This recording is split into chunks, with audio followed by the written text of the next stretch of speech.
Jadi di tahap 2 ini tahun 2024 sampai 2028 ada 3 skema pembiayaan untuk pembangunan di IKN. Pertama dari APBN langsung, yang tadi disampaikan bahwa sudah disetujui oleh Bapak Presiden 48,8, yang tahun ini kami mengusulkan.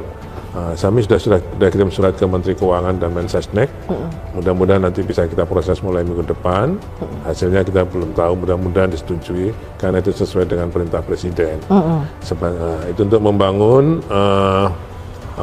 mulai jalan-jalan yang kawasan untuk melayani investor-investor yang sudah groundbreaking kemarin. Waktu groundbreaking kan masih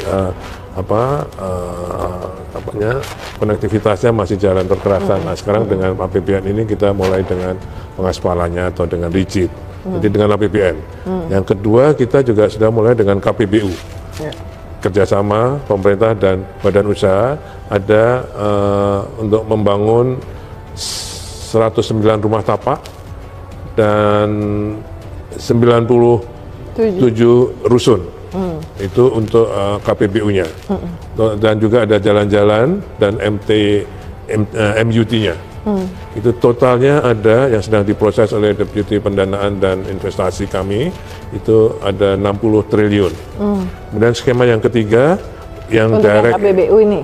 Yang 60 triliun ini yang KPBU. KPBU. Jadi yang APBN ada 48,8 sampai 2028, nanti KPBU-nya ada 60 dan ini pasti akan bertambah terus karena ini baru yang proses sekarang. Kemudian yang direct investment dari swasta yang siap untuk di groundbreaking sebetulnya itu ada sekitar 6,9 triliun untuk hotel, untuk restoran sederhana. Oh iya, termasuk. Oh iya, itu sudah mulai. Tapi rumah makan Padang yang nggak ada cuma di bulan aja, Pak. Yang Ibu, ya tuh Mbak, itu ya di IKN ini sekarang ini sudah jadi destinasi. Jadi kemarin Januari itu pengunjungnya ada 60.000 orang. Kebanyakan dari sekitar atau dari luar? Dari luar Kalimantan juga, dari Sulawesi, Manado, Makassar. Ya. Berarti mereka itu sekarang juga butuh makan. Ya. Jadi saya kira restoran-restoran sekarang sudah ada restoran kampung kecil sudah mulai buka di sana. Ya, kalau Alfamart sudah banyak di sana. Okay. Jadi untuk itu ada 6,9 triliun dari investasi swasta. Kami juga Menteri PU, Menteri Pekerjaan Umum telah mengusulkan pada Bapak Presiden untuk meresmikan beberapa prasarana yang sudah diselesaikan kemarin. Nah, bersamaan dengan itu kami mengusulkan untuk yang swasta tadi di groundbreaking. Pada saat kunjungan Presiden? Iya, kami menunggu jadwal beliau. Tapi menurut beliau jangan nunggu saya kerjakan. Jadi ini kami kerjakan untuk yang ya. Jadi beliau pengennya juga meresmikan. Jadi untuk yang groundbreaking jangan nunggu, silakan kerjakan. Jadi bukan karena nggak ada groundbreaking terus. Soalnya daripada nanti groundbreaking tapi ternyata nggak kejadian, mendingan sudah ada barangnya dulu ya. Iya. Okay. Ini yang tadi perumahan-perumahan, apakah termasuk yang sempat disampaikan oleh Menteri Perumahan Marwara Sirait bahwa ada yang rencana udah bilang mau bangun rumah, tapi kok nggak groundbreaking ini akan dikejar? Itu yang besar-besar dulu. Oke. Ya, ada beberapa hotel, tapi mereka bank-bank misalnya, ada 6 bank yang ini mulai April ini bank-bank kami sudah lakukan sebenarnya dengan yang groundbreaking. Sebenarnya waktu groundbreaking dengan PKS dengan perjanjian kerjasama itu ada jeda atau durasi yang harus dipenuhi.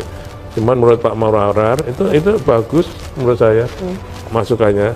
Kan kami dalam PKS kita kasih waktu 1,5 tahun harus sudah dibangun. Nah, menurut beliau, Mas jangan 1,5 tahun, lebih cepat. Oh bagus itu karena beliau pengusaha, jadi saya ada masukan itu menurut saya bagus. Tapi sebelumnya saya sudah undang 6 bank. Mereka masih komited? April ini semua mau bangun. Mulai bangun ya? Iya, karena ada perencanaan, juga ada kurasinya perencanaan. Jadi sekarang kemudian untuk detail desain untuk tanahnya. Ya. Mereka sudah berkomitmen mulai April ini mereka bangun karena kuartal pertama atau semester 1 2026 akan sudah mulai operasi. Mandiri, BNI, BRI, Kaltara. Kaltara ini Bank Kaltara? Bank Kaltara Kaltim, sudah ada. BCA, ya, itu sudah ada, kami undang-undang, sudah groundbreaking mereka. Nah, yang sudah groundbreaking itulah makanya kami bikin jalannya untuk bisa sebagai konektivitas. Infrastrukturnya ya. Ini kami juga mau ngundang lagi yang sudah groundbreaking kemarin untuk yang lainnya. Ini siapa Mbak? Sama, ini teman-teman JKT48 juga. Biasanya kalau jam segini nih kita sore-sore mereka mulai latihan. Mukanya kayak Jepang-Jepang. Nah, ASN tuh kenapa kok belum jadi pindah? Kayak yang tadinya Januari. Kalau itu kan karena pada bulan itu saya kira hanya formalitas suratnya. Jadi karena Menpan dulu pada bulan Oktober kalau nggak keliru itu mengeluarkan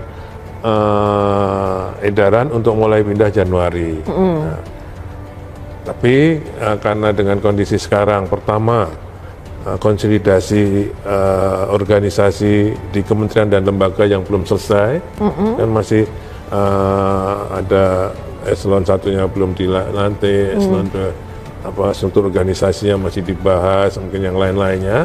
Kemudian juga adanya penghematan persiapan prasarananya dianggap belum nanti baru akan selesai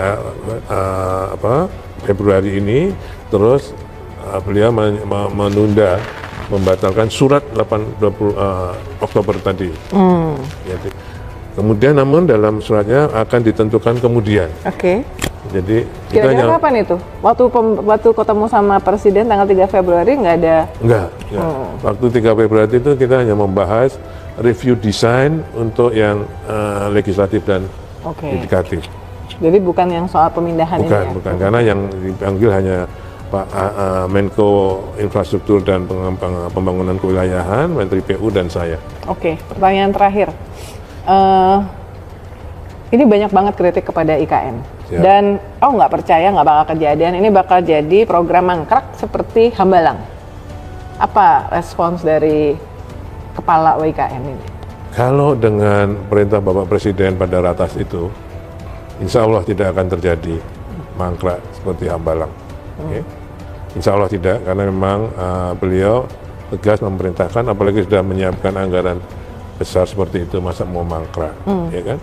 Nah, itu menjadi tanggung jawab saya untuk mewujudkan cita-cita.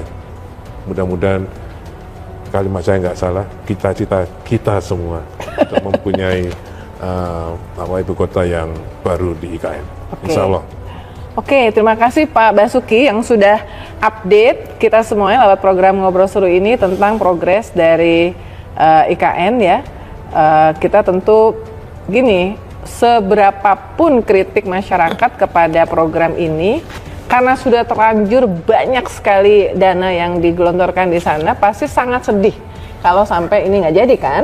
Jadi tentu kita bukan ini sudah terlanjur, enggak. Karena ini sudah memang menjadi tekad kita dari awal, kita harus punya. Dan ini udah pakai dana APBN, jadi kita sebagai pembayar pajak juga nggak mau kalau itu jadi program yang mangkrak. Ya, tapi kan bukan dengan kalimat udah terlanjur nih. Ya memang udah terlanjur kan Pak. Ini tekad kita jadi. Iya kan, jadi karena ada contoh mungkin ya tadi sebenarnya selalu dibandingkan tuh dengan program mangkraknya Hambalang ya. Jadi sebenarnya concern masyarakat juga valid lah karena sudah pernah ada dan sudah menggunakan APBN, tapi nampaknya ini ke depan tadi ada KPBU ya, apa namanya skema yang diharapkan. Saya kira kritik sih oke ya, tapi optimis juga harus, tapi saya juga nggak ingin cemawa, saya juga mohon doanya karena ini nggak gampang.